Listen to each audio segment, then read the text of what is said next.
E aí eu vou bater num outro ponto, que são os jogadores mais veteranos, né? Todo mundo que acompanha aqui o Arquibancada sabe, eu não tô sendo oportunista, eu falei isso várias e várias vezes aqui, então eu fico muito confortável para dizer. Por exemplo, o caso do Oscar. O Oscar, claro, ele não tem culpa alguma de não ter jogado esses tempos aqui, que eu acho, pela lesão que ele teve. Foi uma fratura de vértebra na lombar e, pô, não tem o que fazer. Mas o problema é quem trouxe nos moldes, porque eu falava assim, eu não traria. Porque pra mim, se ele entrega 30, 35 jogos na China, ele não vai aguentar entregar 60, 70 aqui. Sim. No ritmo daqui ele não vai fazer. Ah, mas traz porque é midiático. Tá, mas o que ele tá jogando? Ah, mas na Copa de 14 ele jogou. Pô, 10 anos atrás. E aí beleza, fizeram uma engenharia financeira. Aí falaram que a patrocinadora ia pagar uma parte, ou não sei quanto. O CEO da patrocinadora pegou e postou falando, ó, essa pica não é minha não, hein? Comigo não morreu. Não tô pagando não. E aí, quando você for ver o balancete lá, de repente é o São Paulo que tá pagando integralmente, né? Ou não sei como é que é o modelo. Aí, o cara que é o maior investimento seu, ele não joga, porque ele entrega 30 jogos. Esse ano ele já entregou, ele já participou de 32. Então, cota batida, meta batida, né? E aí você tem essa coisa do discurso da preocupação financeira, mas você traz um Oscar, aí você põe uma meta baixa, porque daqui a 9 jogos, se o Rigoni continuar jogando 45 minutos nos 9 jogos seguintes, ele vai ter que ser comprado definitivamente, mano. Sem jogar nada, ele vai ter que ser comprado. Bom, eu não sei o que dizer, cara. Aí você é eliminado da Copa do Brasil e joga os ingressos da volta das quartas de final da Libertadores pra R$300 o ingresso de arquibancada, pra tentar compensar. Então nada é feito dentro do plano, dentro do planejado. Se fosse... De novo, a gente vai bater nessa tecla, e acho que a gente já bate muito nessa tecla, tanto aqui no Arquibancada Tricolor, como em outros veículos segmentados, também na mídia tradicional. Se tudo fosse feito com muita transparência, a torcida compraria. Eu tenho certeza que a torcida compraria. Gente, esse ano vai ser complicado, vai ser difícil. Vamos fechar a torneira, mas vamos fechar a torneira de verdade. Não vai ter Oscar, não vai ter grande estrela. A gente vai se reforçar dentro do possível para ter uma temporada competitiva, mas sem fazer muita loucura.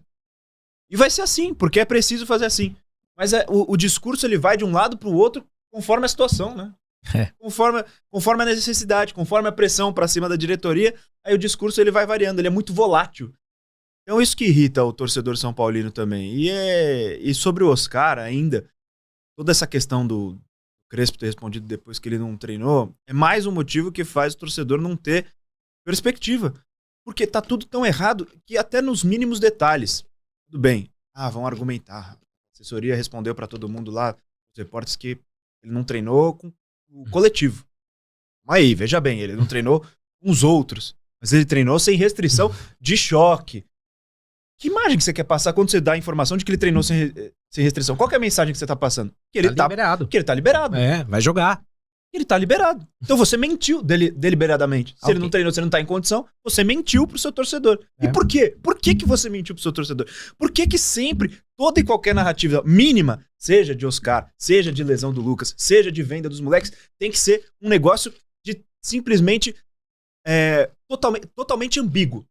Sempre saindo pela tangente. Não, era isso, mas vocês entenderam isso. Vocês entenderam isso porque vocês quiseram. Porque na verdade a gente tava falando isso porque é toda e qualquer narrativa. Isso é muito chato, isso é muito desgastante. É um negócio simples. A LDU, ela não tá preocupada se o Oscar vai jogar ou não. Não é uma estratégia. Porque às vezes os times faziam isso, né? Relaciona o cara que tá suspenso. O Serginho Chulapa na final de 77. Até o Flamengo fez isso recentemente, acho que num jogo da Libertadores mesmo, que o Gabigol era dúvida. E aí eles não colocaram na lista de relacionados, porque a lista de relacionados não é obrigatório, não é um negócio registrado, né? Você posta nas suas redes sociais. E aí colocou assim o Gabigol e de repente o Gabigol apareceu no jogo. Tipo, essas coisas, beleza, porque era um jogo importante. Mas a LDU não tá preocupada se o Oscar vai jogar ou não. A LDU não vai montar o time dela com base no Oscar ou não. A LDU vai montar o time dela pra segurar o jogo com qualquer que seja. Se tiver o Lucas, se tiver o Pelé, o Messi no time de São Paulo, ela vai se fechar. Então não faz nenhum sentido você simplesmente mentir pro seu torcedor por nada. Só cria mais desgaste. É igual patrocínio, 1 bilhão. Aí você vai ver, então, 1 bilhão se ganhar Libertadores, o Mundial de Clubes, o Intercontinental, e ficar líder no Brasileirão e ganhar todos os torneios. Aí é 1 bilhão. Cara, você cria uma expectativa errônea. você cria uma expectativa muito errada. E transparência não tem sido o ponto forte da gestão Casares, né? Eu falei aqui, eu tive a oportunidade de entrevistar o Casares há 5 anos atrás, quando ele foi candidato à presidência. Entrevistei ele e o Roberto Natel. Tá aqui gravado no YouTube.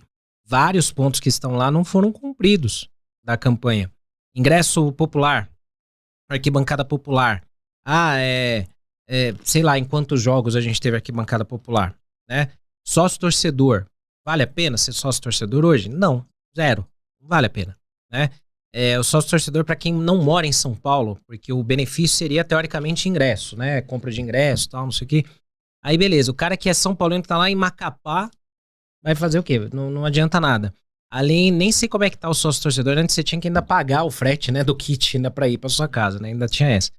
Então assim, é muita coisa ali que você vê, não fecha o discurso, né? Não fecha a conta, não tem transparência.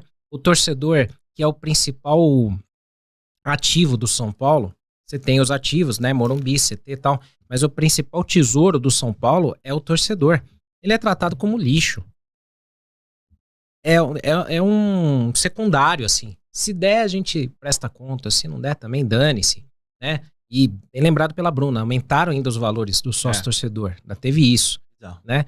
Então, assim, só convém chamar o torcedor pra perto se tiver caindo no Brasileiro. Aí falar, torcedor, precisamos de você, hein? Vamos lotar o Morumbi. Vamos pôr ingresso a R$20 aí pra lotar e não sei o quê. Aí vale a pena chamar o torcedor, né? Então, assim, é muita coisa errada. Tem muita coisa errada. A gente falou aqui de dívida, a gente fala da venda de jogadores de Cotia, esse FIP lá de Cotia, gestão financeira ao longo dos anos, isso sem montar um elenco que você fala, pô, gastou, mas montou um puto elenco pra brigar. Perdeu por acaso. Não montou. E isso ano a ano. E aí, Boni, olhando assim, pra gente voltar depois a bater nesses pontos, pensando no elenco, você acha que tem ciclo encerrado para alguns nomes? Como é que você vê isso aí para 2026? A gente tem que tomar muito cuidado para não falar com fígado, né? Uhum.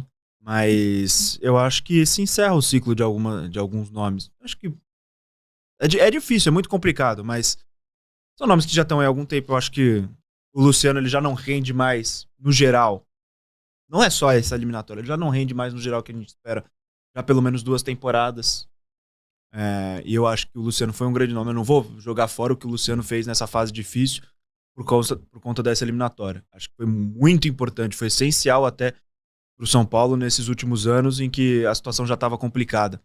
Mas acho que em algum momento você tem que entender que realmente os ciclos se acabam e tentar virar a página, especialmente dentro do futebol. E acho que o Luciano é um desses nomes. Eu acho que já tem um desgaste grande com o Arboleda também. Por mais que eu ache o Arboleda ainda um bom zagueiro, mas o desgaste ele cresce, ele existe e infelizmente tem que saber lidar com isso também. Muitas vezes para lidar com esse desgaste cada um ir pro seu lado, seguir a vida, lembrar os bons momentos que existiram sim, mas não tentar forçar uma relação que já parece estar no seu fim. Eu acho que principalmente esses 2 nomes. Tô tentando pensar se tem mais algum. Que a questão, por exemplo, o Pablo Maia foi um cara muito criticado. Eu acho que o ciclo do Pablo Maia naturalmente já teria se encerrado se ele não tivesse lesionado, né? Provavelmente ele já teria sido vendido e por um bom valor. E acho que isso contribui, né? Também a parte mental dele tá muito afetada, porque é isso. E eu não julgo, por exemplo, o Pablo Maia, porque ele é um cara que por 2 vezes teve a oportunidade de jogar no exterior e ir para a seleção brasileira, e por 2 vezes isso foi atrapalhado por conta de uma lesão. Lesões sérias, né? Então é muito complicado também. Não sei se esse seria um fim de ciclo, mas é alguém para observar bastante de perto agora, ficar de olho. Mas eu acho que especialmente esses 2. Alguns também no alto da raiva, da frustração, falaram de Caleri, de Lucas. Esses 2 eu acho que ainda não. Lucas acho que ainda tem por entregar, é claro, tem que ver a questão física, porque se ele ficar mais uma temporada fora praticamente o ano inteiro, aí realmente já não vai estar valendo a pena. O Caleri teve essa primeira lesão um pouco mais grave. Eu acho que, por mais que ele estivesse no mau momento, ele ainda é um cara bastante útil. A gente viu, não faz falta um centroavante minimamente decente, especialmente em jogos assim. Mas eu acho que esses dois nomes, o Luciano e o Arboleda, acho que são os que mais estão próximos. A gente pode ver depois também, daqui a um mês, daqui a 2 meses, pensar diferente, mas nesse momento agora, acho que esses são os que eu vejo mais nessa situação. Até porque também a gente ainda tem um Brasileirão. Dependendo de como for esse finalzinho de temporada, né? A gente sabe que muitas opiniões mudam, né? Jogadores podem render muito mais, aí esfria a cabeça, passou o efeito eliminação, muita gente muda de ideia também, né? Mas eu penso o seguinte também, eu acho que, como em qualquer trabalho, às vezes você chega num ponto de desgaste já, né? Porque rola uma acomodação, assim, no inconsciente. Às vezes o funcionário numa empresa, ele já tá tão acomodado que ele já não tem mais aquela gana, né, de antes. Então, às vezes, precisa mudar alguns ciclos aí para encerrar. Acho que esse finzinho de temporada tem que servir muito para ver quem que vai tirar o pé, quem que já tá pensando em outras coisas. E aí você já começa a encaminhar, negociar, vender, tirar. Eu acho que o São Paulo precisa urgentemente, primeira coisa, né, dentro do que é possível fazer, enxugar a folha com esse tipo de postura. Eu quero um elenco que seja comprometido no sentido de ter uma mescla entre jogadores que vão me entregar compromisso, mas que me ajudam a decidir jogos importantes, porque é o que eu falei do Luciano. Pra mim, o Luciano, cara, ele tem uma qualidade sim. Eu sempre falo que ninguém chega a ser artilheiro de uma equipe, ou de uma temporada, ou de um Brasileirão de graça. Mas, talvez, o caso do Luciano seja já um pouco desse de fim de ciclo, né? De, tô há muito tempo aqui, eu não tenho uma sombra, sou querido por todo mundo, então tá tudo bem. E no inconsciente mesmo, não vou dizer que ele tirou o pé, não é isso. Mas aí você meio que entra numa fase meio, sabe, zen. E aí, eu acho que esse mata-mata, ele mostrou muito isso. Porque você precisa ter jogadores que decidam jogos. Você precisa ter jogadores que na hora do vamos ver, o cara consegue concluir. Se eu tenho uma função numa empresa ali, um departamento numa empresa, eu contrato uma pessoa para aquele departamento para ela resolver o meu problema ali, né? E, claramente, esses jogadores não estão resolvendo esses problemas. É diferente de você ter uma fase ruim, de você ter um momento ruim.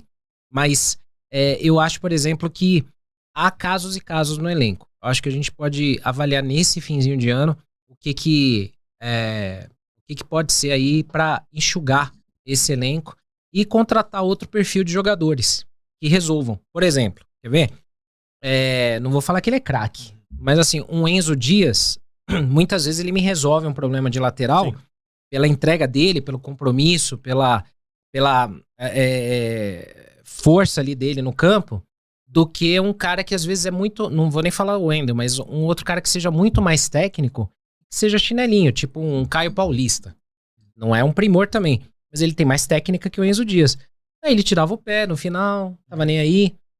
Então, não serve, né? Ou um caso que também o pessoal joga pedra em mim, o Reinaldo, lateral.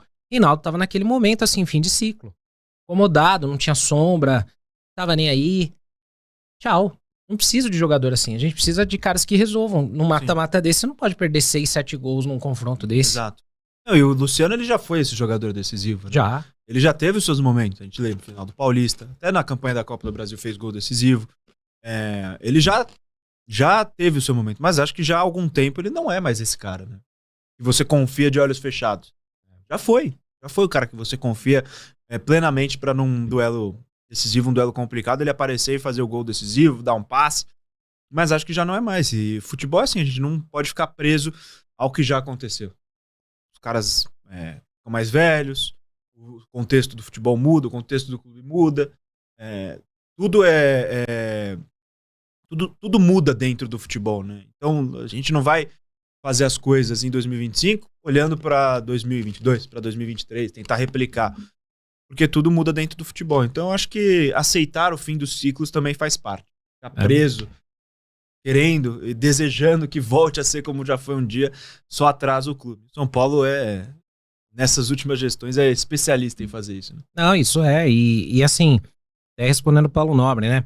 O Enzo entrega em vontade, Mas você não acha que às vezes isso não é o suficiente? Não, claro que não. Não dá pra ser só vontade, só garra, só transpiração. Não dá, você tem que ter qualidade também. Mas o que eu quero dizer é assim, às vezes, um cara meia boca, técnico, ele vai entregar e vai decidir mais e vai resolver mais do que muito cara técnico. Eu vou usar um exemplo bem antigo, bem velho. O Tele Santana, ele perde a Copa de 82 com um meio de campo que lembrado até hoje. É Sócrates, Falcão, Zico e Cerezo. Porra, né? E, infelizmente, eles falham, né? E o Brasil não ganha a Copa. Encantou o mundo, mas não ganhou a Copa. No São Paulo, de 10 anos depois, no Mundial, ele tinha 2 carregadores de piano, o Pintado e o Dinho, que não eram nem sombra do que eram Falcão e Cerezo. Mas, cara, resolvia um problema. Então, às vezes, você precisa ter isso no elenco do São Paulo. Você precisa ter uns caras ali que são carregador de piano, que são os caras, né, que brigam, que vão suportar. Por exemplo, você tem um Lucas, sei lá, você tem um Oscar em boas condições. Fala, Oscar, corre, vai lá, arma o time que eu tô aqui, seguro pra você aqui a retaguarda. E corro por ele. Às vezes precisa disso. Você tem um cara, às vezes, que é um volante, um cara classudo, que tá, o cara não vai correr. O cara não vai fazer essa cobertura. Então, às vezes, você tem que ter esse estudo de perfil. E aí, pra isso, passa, de novo, pela diretoria. A diretoria tem que ter uma direção de futebol competente pra montar um elenco. Tem que ter uma diretoria que saiba enxergar esse tipo de coisa, que saiba gerenciar grupo. Quer ver uma coisa? Eu lembro quando o Adriano Imperador estava no São Paulo.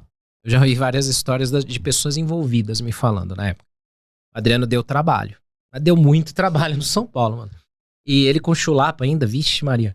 Só que você não via sair muito na mídia disso, isso, né? E o Adriano em campo resolvia. E isso ele já tendo todo aquele problema com o pai dele falecido e tal.